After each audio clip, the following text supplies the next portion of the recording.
What's going on, everybody, and welcome to another episode of TNC Reacts. This is Venting Thursdays, where we read a Reddit story where someone is venting about a different situation. Now, I haven't dropped a video in a couple of days, and the reason being is because I have been enjoying the snow down here in Florida.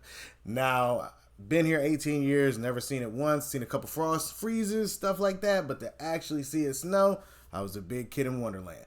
Now, let's not waste no more time and let's get to it.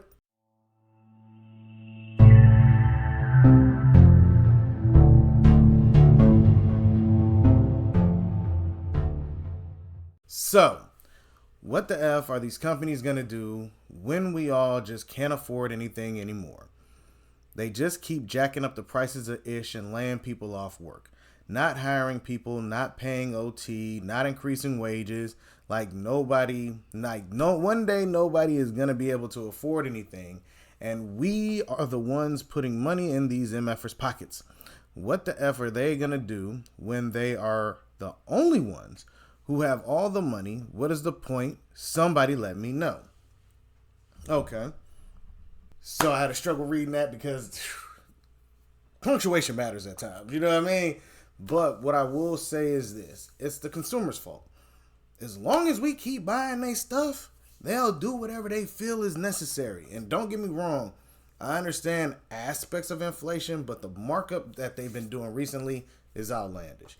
Even for eggs. And that's part of what I eat on a regular basis, but there's no reason eggs should be this expensive. Because you watch them drop it when they got threatened, and then now all of a sudden it started going back up.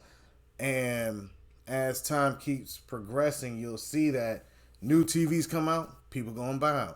New things come out, people go and buy them. As long as you have consumers willing to buy things that are unnecessary, it's going to make it hard for people who don't make money to argue that they can't afford it. Why? Because the scale is always going to show, people are still purchasing things. As long as we stop messing with the pricing and going and purchasing things that we don't need, you'll start to see the changes and stuff will actually go back down. Indeed. I'll give you a prime example. During the riots years ago, what were they taking? TVs, electronics, surfboards, things like that.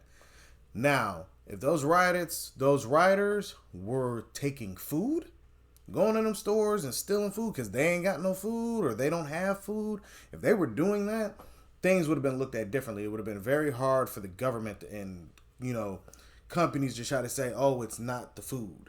The food is affordable. That's why they pay for it. But if people was running through in droves, stealing food, I'm telling you, prices would have changed. That's just what I was explained to.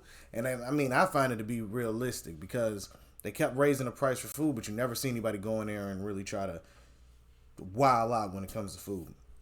But let me know what y'all think down in the comment section. Is it the consumers that are making these companies stick to their guns and keep raising prices, or is it just that this is what they're going to do regardless of if we purchase it or not?